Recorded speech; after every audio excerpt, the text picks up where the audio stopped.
Hey, deserving listeners, it's time for me to react to your comments from my videos from last week. Let's get to it. Love is Blind, Shake and Deep D video. Cassandra says, Dr. Honda, I usually don't comment on your videos out of fear of being cringe, but I must tell you, I met my partner because my best friend took my phone and randomly sent him a message on Hinge. So just chiming in here. One, I'm just like you, Cassandra, in that I usually don't comment on things as well because somehow people take me the wrong way and that mortifies me. And I've had that experience enough times where it's just like, I never comment on things. I'm just like, people sometimes take me wrong.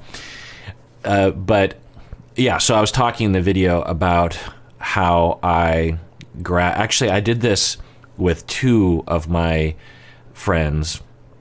Both of them are still with their partners years and years, probably, 10 years later or something.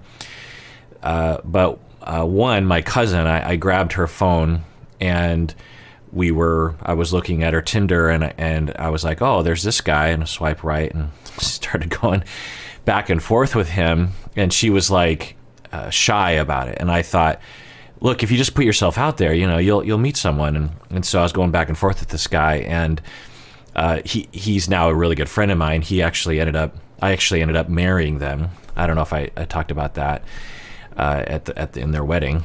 And he and I was acting like I was her, and we were going back and forth about things we were both interested in, and we had a lot of things in common. We both liked Cosmos, the TV show, and other kinds of things.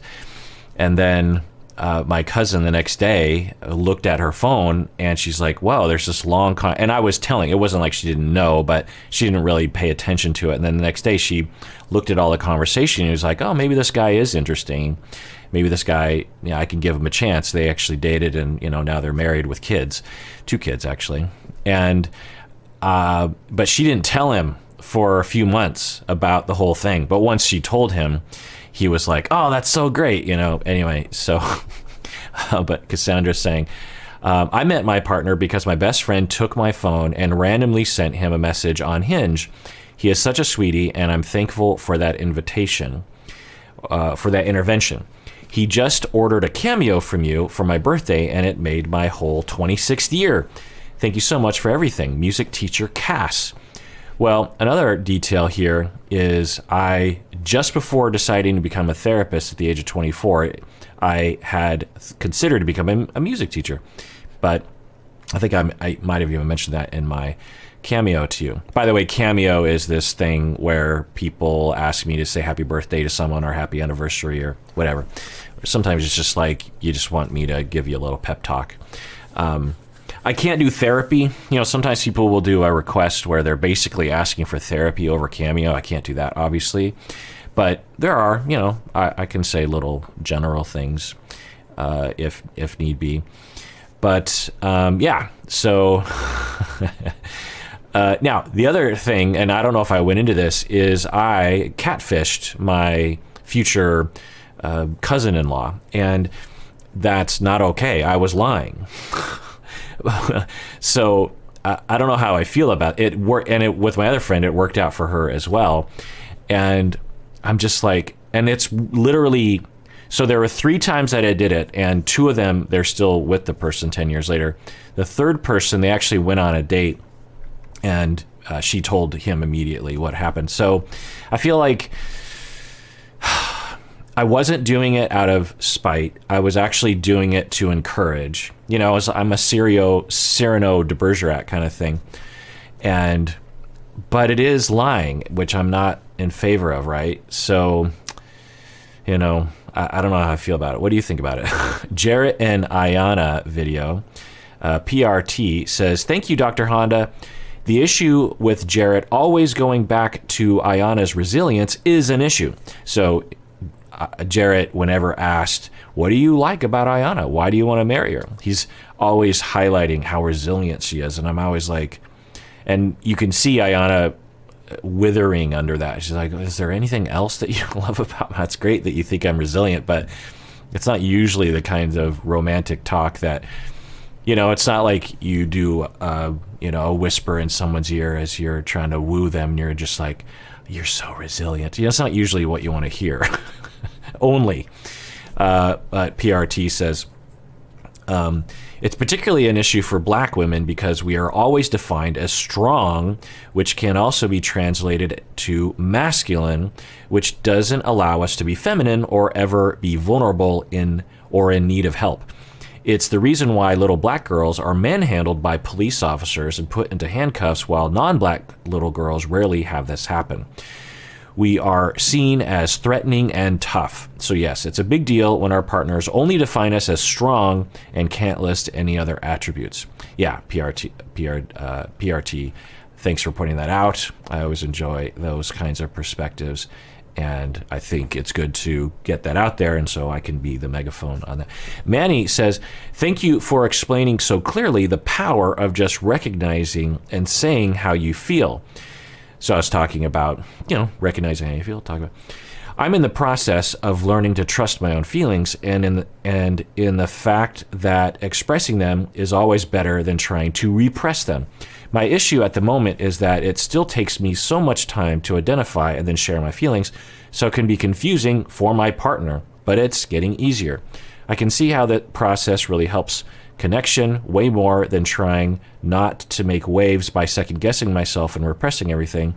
These two are impressive in that regard. All right, so Jarrett and Ayana have that ability to do that in that video. And so Manny is saying, oh, I'm trying to get to that point, and it's hard, and it can be very confusing for my partner. Yeah, but it's so worth it, right? I mean, it is. One could say that 90% of the real good therapy that I've done over the years is along these lines. So many people, due to early childhood neglect or trauma or circumstance, do not know how they're feeling and thus do not know how to express it, or kind of know how they're feeling but are terribly ashamed or have no way of communicating it. People will comment sometimes that they appreciate when I provide examples of how to express how you feel, how to talk about your feelings in an elaborate way instead of just like these one words or something. And people are just like, wow, I've never heard people talk like that. In fact, the shirt, if being healthy means being corny, then be corny, that you can get this on the merch below, is all about that. I started saying this with my clients because clients would because I would provide them with a script or a format of how to talk about one's feelings. And a lot of the clients would say, well, it's not really me, it's so corny. And I would say, well, if being healthy means being corny, then be corny. Like, what would you rather be? Cool and not corny and miserable, or corny and satisfied and connected and calm and safe and loved? It's a pretty easy choice. You're not trying to come across as not corny in the world. So it's something that not only are so many people abused or neglected to the point where they don't know their feelings, but even people who are raised fairly well don't have an ability in general to express how to talk about things. It's really, really common. And one could argue, and I've argued, that literally every human being on the planet is relationally traumatized to some extent as a child in insignificant ways. I've never met someone that didn't have significant issues based on their childhood. I've never met anyone. Everyone on the planet I've ever met, it's like, oh, that's an issue that probably trips you up in your intimate relationships. So we all need help around that. And I'm glad for you, Manny, that you're starting that process. It takes time. My dog is barking. Both of them are barking, actually. I don't know what they're barking at. Probably a noise in the woods. Danielle and Mohammed video, the hotel fight. Lucas says, when she asked if she could come in, I felt so. Danielle was like, can I come inside? And I'm like, Mohammed, no, don't let her in. Like, once she's in, she's there to stay. She did leave, which thank God. And I was advising, if you're ever dealing with a stalker or anything even close to that, do not let them into your place. Go outside, have the conversation. You can talk, but you let them in, and now you have nowhere to retreat to. You have to try to get them out of your house, and that's where altercations can happen and leverage can be used by the abuser of just like, well, I'm in the house, now you have to please me. So, always have caution around that. Lucas says, when she asked if she could come into his place, I felt like I was watching a horror movie. I wanted to yell at the screen, don't open the door, she's going to kill you. Yeah, I mean, I don't think she's going to kill him, but it was along those lines. But she did leave pretty quickly, thank God. Ella and Johnny video. Zars says, how she justified cheating by saying that she needs a physical connection made me sick. Yeah, absolutely. I mean, it's hard to know exactly what's going on, but one of the angles of looking at this that I didn't mention is that she is holding a lot of the cards. There's a power differential on some level, and she is using that against him. And also there's a cultural difference that for many people in Korea, Japan, China will have a knee-jerk reaction of apologizing for things even though it's not their fault. It's sort of like when you're in the grocery store and someone comes around the corner and it's clearly their fault that they kind of bump into you. You might say sorry even though it's not your fault, but it's just courtesy, just to be like, oh my God, I'm sorry. And then it's their job to say, oh my God, it's not your fault. That was my fault. I'm sorry.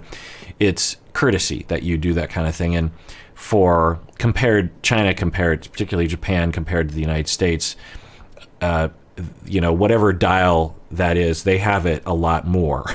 There's a lot more apologizing when they know it's not their fault, just as a politeness, intending or expecting or hoping or figuring that the other person will trump the apology. So when Johnny was apologizing, like, I'm so sorry, you're right, I wasn't there, maybe he was hoping and expecting, I think legitimately, that she would say, no, it's not your fault, this is my fault.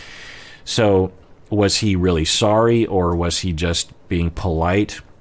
Is there a power differential? Does he feel like he doesn't have the right to speak up?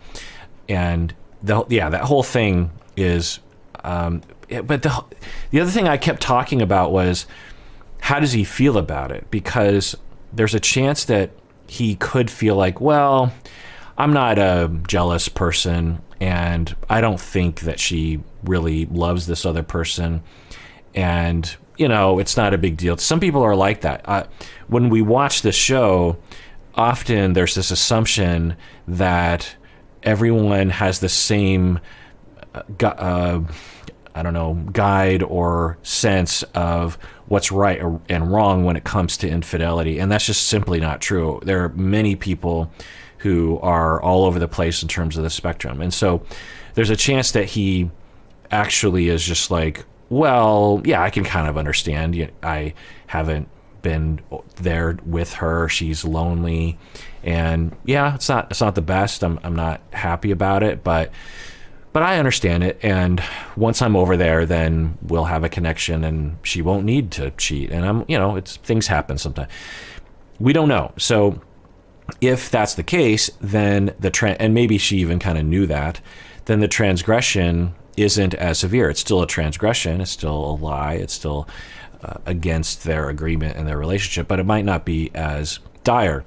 But there's also a possibility that it really is hurting him, and she should know that, and he's just acting like it doesn't because he's trying to retain the relationship, either because of politeness or power differential, or he doesn't want to lose her or something. And so it's hard to know what's happening there, because they don't, of course they never do on the show, really ask the questions. If I were there, I would ask him, how do you feel about this? Because your reaction was to apologize to her, and I was expecting you to be really hurt and angry and upset. Other people on the show, for much smaller things, will get very hurt and very angry. So I'm just wondering, just trying to get a gauge for how he really feels about it. But anyway, Alicia says, considering that Ella threatened him with an open relationship in the previous conversation, her cheating feels manipulative, as if to say it is his fault that she cheated. It seems like Ella doesn't see Johnny as a real person with concerns about his family and health, he's just a fantasy. Also, Johnny was never wishy-washy. He told her very clearly about his feelings. Right. So with Ella, does she think about him like a fantasy? It looks that way, right? In the way that she talks, and really in the way that she even feels about him. They haven't seen each other in person. How in the world would you know what it's going to be like to be with someone? You know, it's a total fantasy. But, you know, we see a lot of people doing that kind of thing on the show in particular. And that he doesn't see her, that she doesn't see him as a real person with concerns. And I'm of two minds on that issue as well. On one hand, it could absolutely be that she just doesn't really have empathy. Not that she doesn't have the capacity for empathy, but she's immature or relationally traumatized or something, such that she just doesn't actively extend herself into other people's shoes. And that's exhibited in her behavior. The other possibility is that she's brainwashed in an echo chamber in her town in Idaho that the whole COVID thing is ridiculous. And there are people who believe that wholeheartedly. You hook them up to a lie detector test, and this is short of conspiracy theories, like it's completely a hoax and there's no one has died from COVID-19, and yeah. But short of that, there are people in our country, in particular the United States, who are just like, oh, it's just a liberal, you know, it's just the liberals being liberals and they're trying to control us and it's no big deal. And so we, of course, know that that's a thing. And if we don't know, but if she actually is in that echo chamber and actually does believe all those things, then it would kind of make sense that she is like, I don't understand what your concern is. I don't understand what's going on. And of course, the show, I think, edits out or even might even tell her, don't talk about because if we could imagine that if they had an ongoing long conversation about whether or not he should come to the United States, at some point you would imagine that the details of belief system around COVID-19 for her would have emerged. It seems like it's a part of it, but the show actively cuts that out, I think, or encourages them not to talk about it, because the show has a policy around, we want these people to seem relatable, and so we don't want them to emerge as Democrat or Republican or this or religious or not really. You know, we want to keep people really bland, and that was the first thing I noticed when I watched Married at First Sight. Was in those shows they actually reveal their identities, which of course, particularly in today's world, everyone has and often will assert, particularly around religion on Married at First Sight. It was very front and center. And certainly on 90 Day Fiance, that can be true as well, but not as much as on other shows. Love is Blind. There are certain identities that come out very quickly and are front and center and are very important to people. So it's hard to know what's going on with Ella. Does she have lack of empathy or because of childishness or something else? Or does she literally believe that COVID-19 is nothing to worry about? Or a combination of both? It's hard to know.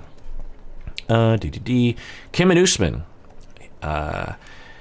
Hints of Angela was the title with the water in the face. Cosette says, when I was 22, I was dating a guy that forgot my birthday. So Kim was asking for a big gesture of love.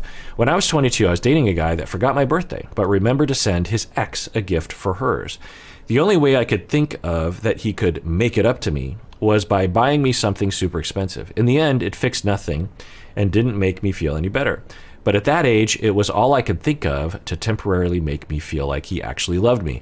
Right, so Kimberly exhibits that kind of younger mindset, inexperienced mindset in a number of ways. And I don't know why that is, but that's consistent with her behavior. And you're kind of pointing that out, Cosette. Angel says, I dated a guy once who acted like Kimberly, and after a few months of his behavior, I had to escape him. He was obsessed with me. He would pressure me to move at his speedy pace, which made me really uncomfortable. He would buy me things supposedly to make me happy, which I appreciated, but I knew that came with a string. Right. So, Angel, what you're talking about is potential love bombing, actual love bombing, not the sort of love bombing that the internet will talk about. But love bombing is pressure, it's coercion, it's abusive. It is either purposeful, it's usually not purposeful, it's usually unconscious out of attachment desperation, that people will move at a very quick pace, that when they give you things, they're wanting something in return. This is something I don't know if I've talked about before, that you should monitor in your own relationships. If you are keeping tabs of things that you've done for your partner and things that your partner has done for you, if you have sort of a tally in your head of like, well, I did this for them, so they better do this for me. Or, well, they did that bad thing to me, so they owe me this good thing. Usually, not always, but usually that's an indication of a couple having gone down a road that is not very healthy. And I'm not saying you just do away with it, because it's impossible to do that, but it's a barometer, an indication that something has gone wrong in the relationship and you need couples therapy. So, and now there's a plane going overhead. Can you hear it? I can. And so with love bombing, they are giving something, they're complimenting you, they're giving you a card, or they're doing a gesture. And with them, because they're either coercive and consciously abusive, but more likely they're attachment desperate, they are hoping that you will reciprocate. They're giving to give, but also to get. And we're all like that. But when things are working well in a relationship, you give, and although maybe in the back of your mind you're thinking, well, yeah, I mean, they'll reciprocate.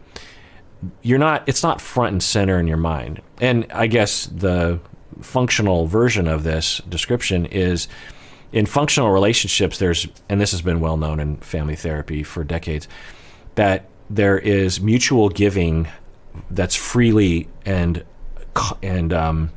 adequate and spontaneous and often to some level. So that's what you're kind of, if your relationship isn't going well and you do have that tally in your head, what you're shooting for is mutual giving of love, attention, gifts, compliments, all that stuff. And it just sort of happens. Now, there are times when you might need to ask for something, for sure, but you don't have to, it's not like you're pulling teeth, it's just reminders. Like every couple months you're like, hey, I just like, just reminder, I like compliments, or hey, I like it when you kiss me goodnight, or something like that. And over, so it's not like you don't have to ask for things, you do, but that there's a sense of a trust that I'm going to get things. I'm going to be loved. I'm going to be paid attention to. I'm going to be complimented by my partner. It's just, it's going to happen. Maybe I have to remind a little bit, but it's going to happen. And when I have the urge, I actually do express. And that's the other thing to think about, is getting in connection with your urge, because that's the whole point. It's not like you wake up in the morning and go, okay, I got my to-do list, compliment my wife. Maybe, but more functionally and optimally, it's you appreciate your partner and you feel it, and then you express it. And so there are a number of different ways that can be interrupted, either because you're not in connection with your feelings, either because you don't trust, because to compliment and to show appreciation, it's vulnerable, because the other person could reject you. And even though you're the one giving something, it's a very vulnerable act. And so you have to trust the other person. You also have to have a routine. You have to have, clarity around that. Anyway, point is that it's something to think about. And when Angel, you describe this, it's like I was getting all this attention and he was obsessed with me and he was moving at a speedy pace. And the key that I identified in my investigation on love bombing is, if someone is doing that to you, if you push back and they respect it, relatively well, then it's not love bombing. They're just really into you. Just because someone's really into you doesn't mean that they're love bombing you. The key is that it's pressure, it's coercive. There are strings attached, as you say, Angel. So if you push back and say, hey, I love the fact that you want to move in and get married and all that stuff. It's great. It makes me feel nice. But you're just going a little fast. Or I love the fact that you said I love you. I think maybe I will love you in the future. We're heading in that direction, but I just feel like things are going real fast. I just want to slow. If the person isn't love bombing, if they're not coercive, if they're not attachment desperate and doing it with strings attached, then they might be a little hurt, but they'll slow down. They'll hear you anyway. Memphis and Hamza, the crying episode. So we've seen multiple times with Memphis and Hamza's mother where crying actually is this really functional thing. Runa says, I remember when I started watching this channel back when Dr. Honda was reacting to Ed and Rose. That would have been a couple years ago. There was an episode where Rose cried at a restaurant after Ed asked for the STI test. Dr. Honda never said it was a sign of immaturity from Rose. He actually said it was an appropriate reaction from her, and I never forgot about that. It was so mind-blowing to me, and I guess it still is. I can say I am finally learning to let myself cry every once in a while. Well, that's good, Bruna. Absolutely. Yeah, I mean, it's such a weird, in my world, in my life, in my experience, in my work, it's such a weird notion that crying is somehow weak or dysfunctional or manipulative or something. Certainly it can be manipulative, but usually it's not. People are really quick to jump to an assessment of crying being manipulative when I'm like, that doesn't look like manipulative crying. It looks like they're upset. I mean, if it has a manipulative effect, it's kind of on the other person. Anyway, not always, of course, and when I talk about crying being healthy, I get a lot of comments about people like, oh, it's kind of, it's kind of a revolutionary idea in my world.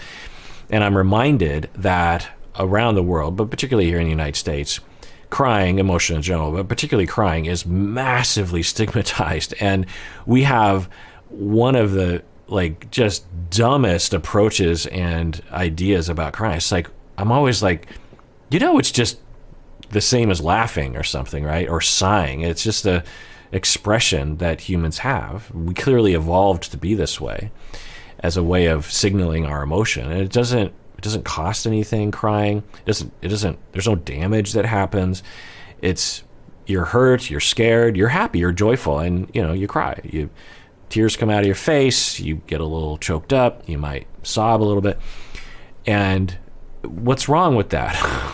It's like laughing at a comedy show. It's like, what's wrong with it? It's just a human. Obviously, we evolved this thing. What's wrong with it?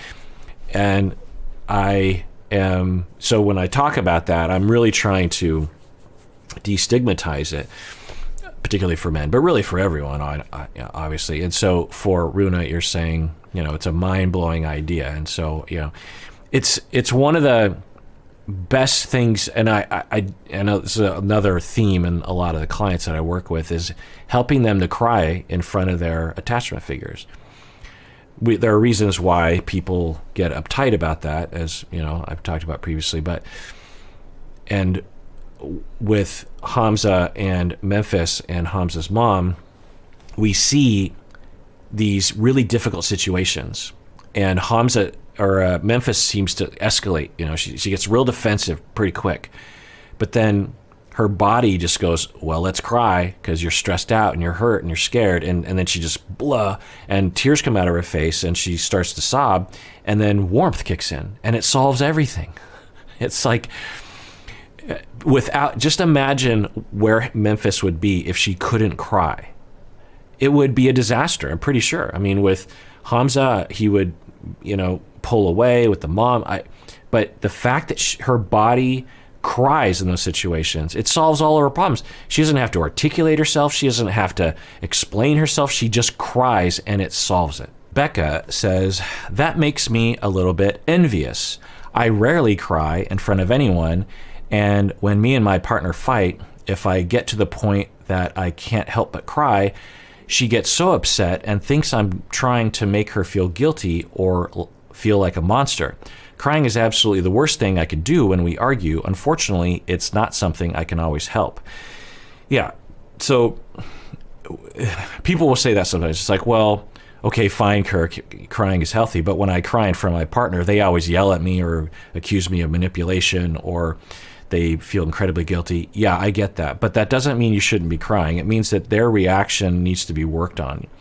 In therapy would be best. But you could also just explain, when you're not crying. So, by the way, when I cry, it seems like it makes you feel guilty, and it seems like it makes you feel like a monster.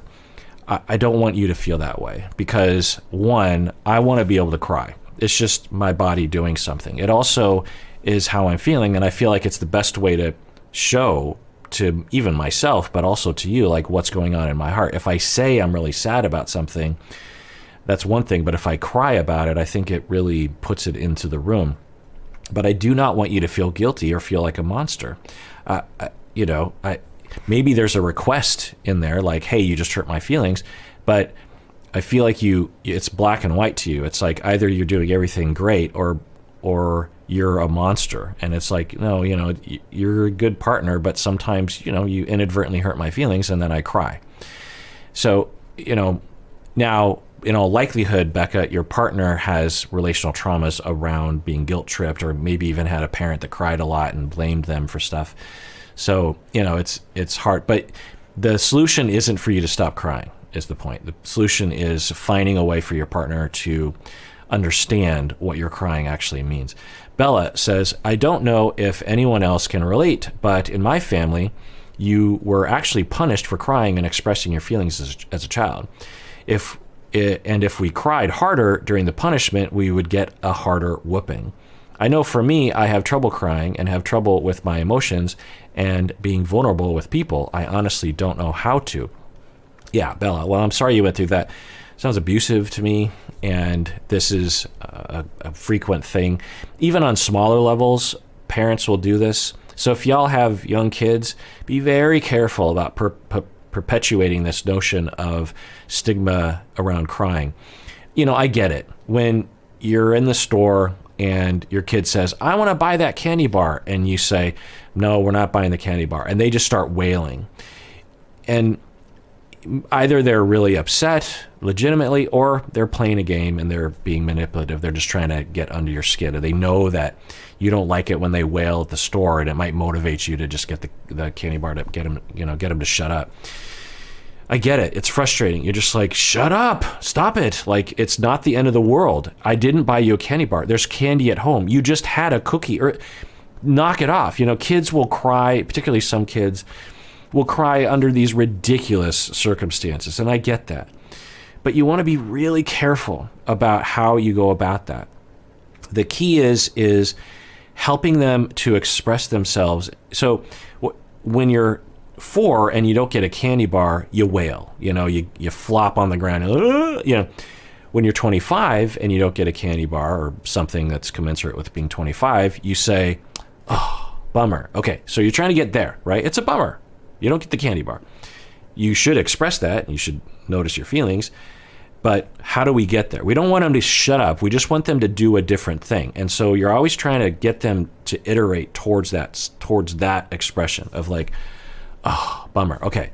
So how do we get there? Well, you tell your kids, okay, I see you're crying right now, and I get that you're really upset about not getting the candy bar. I hear you. I don't think you have to yell that loudly, but I see you, I hear you. It sucks to not be able to get a candy bar. I know how you feel.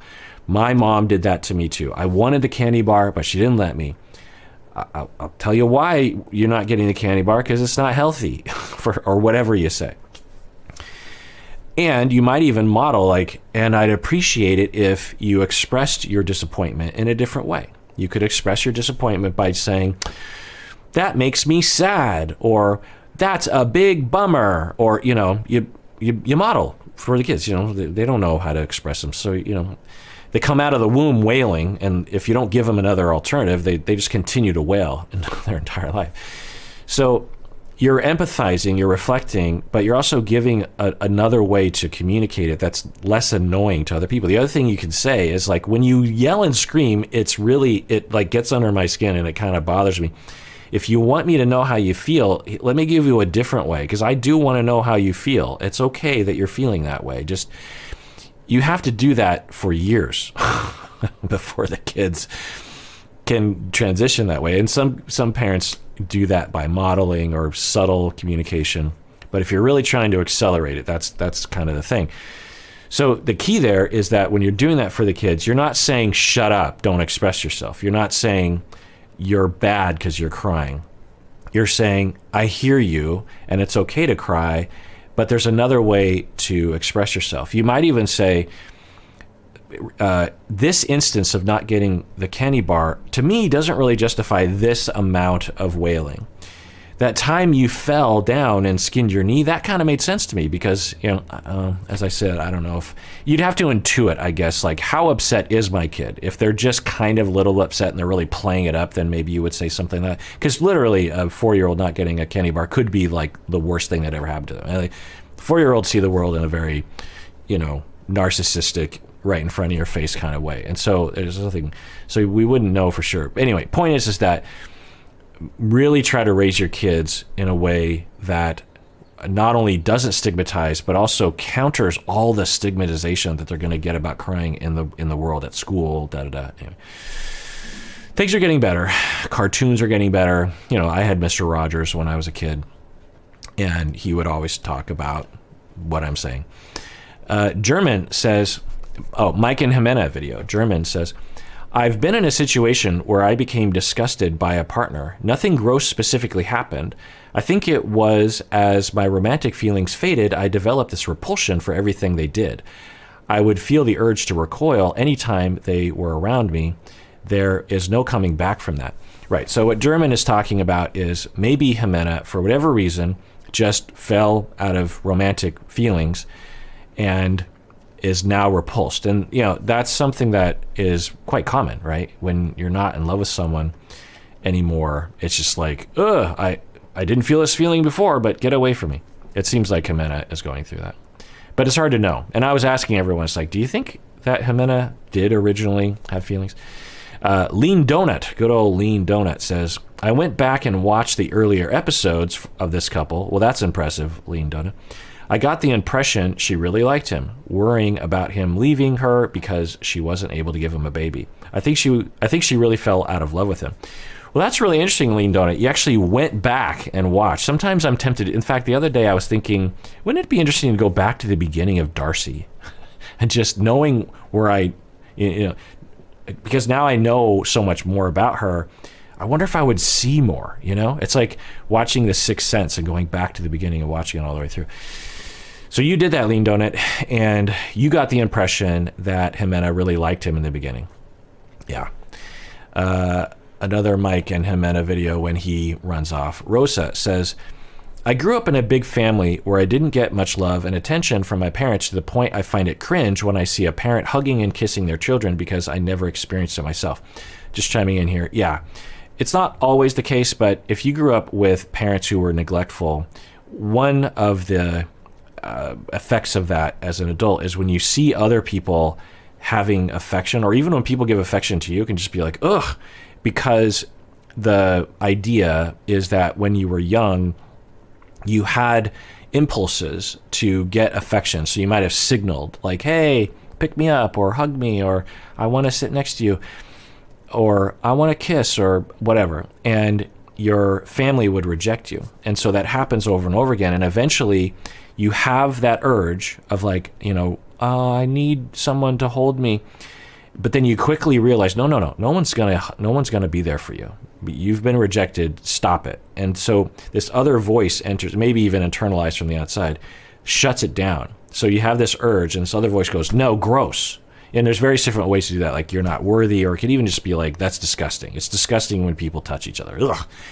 And what it does is it counters that urge, which stops you from reaching out and being vulnerable and rejected. So you can grow up with this internalized voice of touching is disgusting and affection is disgusting, when it's not really how you feel. It's just a defense that kept you from being vulnerable.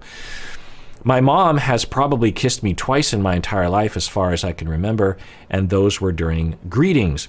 Unsurprisingly, it has had a major effect on my relationships to the point I feel better being alone. In the beginning of the relationship, I'm kind of okay with affection, but it gets too much very fast, to the point where I want to get out of it as soon as I can. Right. So I was talking about, for some, I don't know about Jimena, but could be, that when you're relationally traumatized to a certain point, you develop a certain kind of a style of defenses. You, at the first sign of vulnerability, the first sign of difficulty, the first sign of bumps in the road, just like, I'm out. It's just because that was what helped you when you were 0 to 5, is as soon as there's a bump in the road, I'm out. Because when you didn't do that, the bump in the road always led to more vulnerability and rejection. And so it's just better to being on your own. It's what we call avoidant attachment. So I asked people to give me other languages so I could butcher them by saying, take care of yourself. And good old Stella Annie gave in Finnish. And so I prepared here how to pronounce it. Let's see. Pitä huolta itsestäsi. Oh my goodness. Pitä huolta itsestäsi. Pitä huolta itsestäsi. Pitä huolta itsestäsi. That's take care of yourself. Astrid sent in French, which is, and I took French in high school, although I sat with a friend and in French, and I did her math homework and she did my French homework. In fact, I was so burnt out on school my senior year. I always got straight A's for the most part. And then my senior year, I figured out that I would get into my college of choice, the University of Washington, even if I got F's and D's, even if I, didn't get good grades my entire senior. In fact, I figured it out halfway through my junior year. So in my senior year, I tried in some of my classes, like I liked my physics class, my advanced chemistry class, my calculus class. I didn't try that hard, but I tried enough. But with French, which I don't know. I've never been a language person. I know that makes me extremely uncultured, but it is what it is. And so in French, my senior year, I just didn't do anything. I just figured, well, even if I flunk this, it doesn't really matter. I'm still getting into my university. And my very last final, so we have final tests on the last day of school, and my very last final was a French final, and I didn't know, because I wasn't paying attention, the test was all in French. The instructions were all in French, and it was an essay form, so it'd be like one page of this French paragraph. I didn't even know what it was saying, and it just said like write, and I just saw all these people writing in French, and I just looked and I tried to do something. I was like, no, I can't. So I didn't do the entire final, which is like really not me, to just not even answer a single question on it. So, but I do kind of remember a little bit. So, prends soin de toi. Let's see. Prends soin de toi. Oh, that wasn't too bad. Arnis gave Latvian, which is probably similar to Finnish in that there's no way I'm going to be able to pronounce it, because of course the lettering and the vowels, they're not the same as they are in English. But parupeies par sevi. Parupeies par sevi. Yeah, not too bad. Thank you, Arnis. Maria gave both Italian and French. So Italian, similar to English and French. I might be able to get it. Prenditi cura di te. Prenditi cura di te. Yeah, not too bad. And then Czech as well, which I'm sure will be terrible. Opatruise. Opatruise. Truise. Opatruise. Opatruise. Opatruise. Okay. Anna gave Swedish. I am a good portion Swedish, so I feel like I should be able to do this. Ta hand om dig själv. Ta hand om dig själv. What? That wasn't even close. Sorry, Anna. Let me hear that again. Ta hand om dig själv. Ta hand om dig själv. Ta hand om dig själv. Själv. Ta hand om dig själv. Själv. Ta hand om dig själv. Taya gave Polish. Dbaj o siebie. Dbaj o siebie. Dbaj o siebie. Dbaj o siebie. Siebie. Dbaj o siebie. Okay. Rabbit and Mamba both gave Hungarian, I believe, right? Yeah. And again, I'm sure I'm not going to... Vigyaz Magadra. Vigyázz magadra. Oh, that's actually... It looks like Vigyaz Magadra. Because you deserve it, you really, really do.